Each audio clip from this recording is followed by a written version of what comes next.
Repeat customer খুঁজি, আমরা সবাই চাই বারবার রিপিট কাস্টমার আসুক আমাদের কাছে, তারপরও তো বিজনেসটা অনেক চাঙ্গা হবে। আসলে ঠিক না? জি, আসলে বিজনেস করতে গেলে আমরা রিপিট কাস্টমারকে ধরে রাখতে পারি না। এই পর্যন্ত যারা বিজনেসের মিলিয়ন বিলিয়নের মালিক হয়েছে, অধিকাংশ লোক কিন্তু রিপিট কাস্টমারের খোঁজ নিয়েছে এবং বারবার সেল করার কারণে তারা আজকে বিলিয়ন মিলিয়নের মালিক হয়েছে।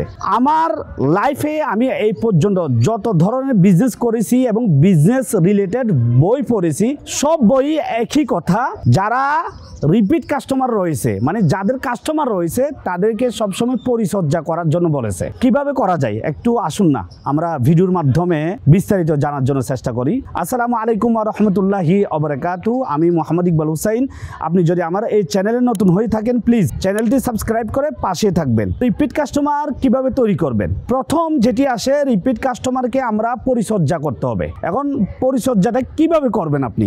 আমরা আসলে একটা জিনিস কি জানেন, এশিয়ার মধ্যে বিশেষ করে বাংলাদেশের মানুষরা ওই যে রিপিট কাস্টমারকে পরিচর্যা করি না আমরা, তাই আমাদের বিজনেসটা কি হয় না, অনেক গ্রোথ হয় না, ডেভেলপ হয় না। তো এখন আপনি রিপিট কাস্টমারকে কিভাবে পরিচর্যা করবেন? প্রথমত হচ্ছে, রিপিট কাস্টমার আপনার থেকে একটা পণ্য নিয়েছে, তাকে আপনি একটি ভিজিটিং কার্ড দিয়ে দেন এবং তার সাথে খুবই সুন্দর মাধুর্য ভাষায় কথা বলুন, এবং সেই যখন আপনার এইখান থেকে পণ্য কিনে চলে যাবে তার খবর আপনি নিতে হবে। ধরেন আপনি 1 মাস পর আপনি একটা মেসেজ পাঠাতে পারেন, কোনো ওকেশনে আপনি মেসেজ পাঠাতে পারেন, অথবা এই যে আপনি সাপ্তাহিক একদিন একটা SMS পাঠাতে পারেন, ধন্যবাদ স্যার, অমুক কোম্পানি থেকে আপনাকে ধন্যবাদ জানাচ্ছে, অথবা বিভিন্ন ধরনের আপনি সুন্দর কোনো একটি কন্টেন্ট ট্যাক্স লিখে তাদেরকে পাঠাতে পারেন। তাহলে সেই যখন আপনার এই ট্যাক্সটা দেখবে তখন আপনার কথা মনে পড়বে, আপনার কোম্পানির কথা মনে পড়বে। এছাড়াও আপনি মাঝে মধ্যে কল দিতে পারেন, হয়তো এটা 1 মাস পর 1.5 মাস পর আপনার যে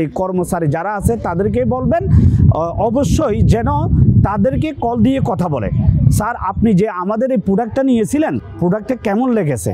যদি একজন মানুষ তাকে যদি ফোন করে বলে, তখন কিন্তু আপনার প্রোডাক্টটা যদি ভালো না হয় তারপরেও কিন্তু সে ভালো বলতে বাধ্য হবে, তখন সে কিন্তু অনেক হ্যাপি হবে। হ্যাপি হওয়ার কারণে আপনার থেকে পরবর্তী আবার কিনতে যাবে। তো তাই আপনি কি করবেন, তাকে একবার হলেও আপনি কল দিবেন অথবা কথা বলবেন, ঠিক আছে? তারপর আমি আসি দ্বিতীয় নাম্বারে, কেন রিপিট কাস্টমার হয় না। রিপিট কাস্টমার নষ্ট হওয়ার মূল কারণটা কি? মূল কারণ হচ্ছে যে আপনি যে কোয়ালিটিটা দিচ্ছেন সেই কোয়ালিটি আসলে কতটুকু, বাস্তবে কতটুকু, সেই কোয়ালিটির কারণে মূলত কি সেই হয়তো আপনার থেকে পণ্য নাও নিতে পারে। আর তো তাই বলবো, আপনি যে প্রোডাক্টটা নিয়ে কাজ করবেন সেই প্রোডাক্টটা অবশ্যই কোয়ালিটি সম্পন্ন দিতে হবে, কারণ ম্যাক্সিমাম কাস্টমার চলে যায় কোয়ালিটির কারণে এবং পরিচর্যা না করার কারণে।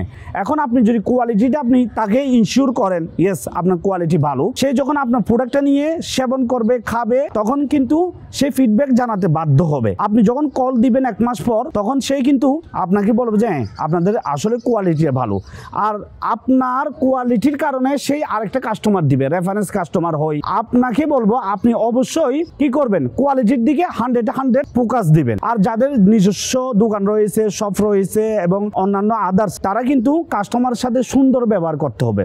আপনার মুখে যদি হাসি না থাকে তাহলে আপনার জন্য কখনো বিজনেস আসে নাই ভাই। আপনাকে অবশ্যই হাসতে হবে, ভালো মানুষ হতে হবে আর হাসতে জানতে হবে। আপনি যদি একজন কাস্টমারের সাথে সুন্দর ব্যবহার করেন তখন কিন্তু আপনার থেকে সেই বারবার নিবে। আমি যদি রিসেন্টলি একটি ঘটনা বলি আপনারা বুঝতে সহজ হবে। আমি রমজানের ঈদে আমি বাড়িতে যাই, তো বাড়িতে যাওয়ার পর আমি 2 থেকে 3টি কাপড় নেওয়ার কথা ছিল। তো আমি ঈদে আমার মায়ের জন্য এবং আমার আত্মীয় স্বজনের জন্য আমি 3টি কাপড়, হ্যাঁ সম্ভবত 3টি। তো আমি যখন দোকানে যাই, সেই দোকানদার আমার সাথে খুবই সুন্দর ব্যবহার করে এবং বলছে যে এই কাপড়টা যদি ঈদের পরেও রং উঠে যায়, কি বলছে দেখেন, ঈদের পরেও রং উঠে যায় তাহলে ফেরত দিতে পারবে। তার মানে আপনি একটা জিনিস মনে রাখবেন, প্রোডাক্টটা যতটুকু না ততটুকু কথা আপনি কখনো বলবেন না। আপনি সত্যকে বেছে নেবেন, মিথ্যাকে কখনো প্রশ্রয় দিবেন না। এখানে সে যে আমাকে বলছে ঈদের পরও যদি এই কাপড় রং উঠে, তার মানে সে অবশ্যই মিথ্যা কথা বলতেছে। আমি তো বিজনেস করি, তো এই সম্পর্কে আমি ভালো জানি। তো এখন লাস্ট পর্যায়ে সে কি করলো দেখুন, ওনার সাথে আমরা মনে হয় সম্ভবত 2টি কাপড় পছন্দ হয়। নেওয়ার পর আরও একটা লুঙ্গি নিই। নেওয়ার পর আমি মানে কেমন যেন আমার মনে হচ্ছে একটা কাপড় ভালো লাগতেছে না। ওনার দোকানে অনেকগুলো কাপড় দেখতে পাই, তো ওনাকে আমি টাকাটা পে করে দিই, কিন্তু দোকান থেকে এখনও বের হই নাই। তা আমি তাকে বললাম যে ভাই দেখেন আমার কাপড়টা পছন্দ হচ্ছে না, একটু প্লিজ কাপড়ের টাকাটা দিয়ে দিন। উনি কিন্তু কি বললো, ভাই এখন কিভাবে সম্ভব টাকাটা দেওয়া, এটা তো মানে টাকাটা তো আমরা কোথায় মানে রেখে দিছি। তা আমি বললাম যে এটা কিভাবে সম্ভব, মানে এটা তো বুঝলাম না। একজন বিজনেসম্যানের কথা তো এটা না, যেখানে সেই কমিটমেন্ট দিচ্ছে ঈদের পরে রং উঠলে আমাকে সেটা দিয়ে দিবে, সেখানে সেই মাত্র 2 থেকে 3 মিনিটের মাথায় সে টাকাটা দিতে রাজি না, যদিও বা তার সাথে একটু উঁচু গলায় কথা বলার পর সে দিতে বাধ্য হয়েছে। তাহলে দেখেন সেই দোকানে আমাকে মানে কখনো কেউ নিতে পারবে, অথবা আমি কখনো যাব? জীবনে যাব না, সম্ভব না ভাই। তা আমি বলবো যে ভাই আপনারা যারা বিজনেস করেন তারা একটু ব্যবহার, তারপর হচ্ছে সুন্দর ব্যবহার, তারপর পরিচর্যা করা এবং কাস্টমারকে কমিটমেন্ট যেটা দিবেন, মানে ইয়েস আমার প্রোডাক্টটা ভালো যেটা বলবেন সেটাই বলবেন, যতটুকু বলবেন ততটুকুই, বাড়তি বলার কোনো প্রয়োজন নেই। বাড়তি বলা মানে কি জানেন, পরবর্তী সে নেগেটিভ ভাববে এবং আজীবন আপনার প্রোডাক্টের বদনামি করবে এবং সে কখনো কাউকে সাজেস্ট করবে না আপনার প্রোডাক্টের জন্য। তাই আপনারা যারা বিজনেস করেন তারা এই দিকগুলো একটু বিবেচনা করবেন। প্লাস আপনারা অবশ্যই কাস্টমারের পরিচর্যা করবেন, কাস্টমারের সাথে সুন্দর ব্যবহার এবং সুন্দরভাবে প্রেজেন্টেশনের মাধ্যমে কাস্টমারের সন্তুষ্টি অর্জন করার জন্য চেষ্টা করবেন। আর মাঝে মধ্যে SMS পাঠাবেন, কন্ট্যাক্ট করবেন, প্লাস আপনি 1-1.5 মাস পরে কল দিবেন।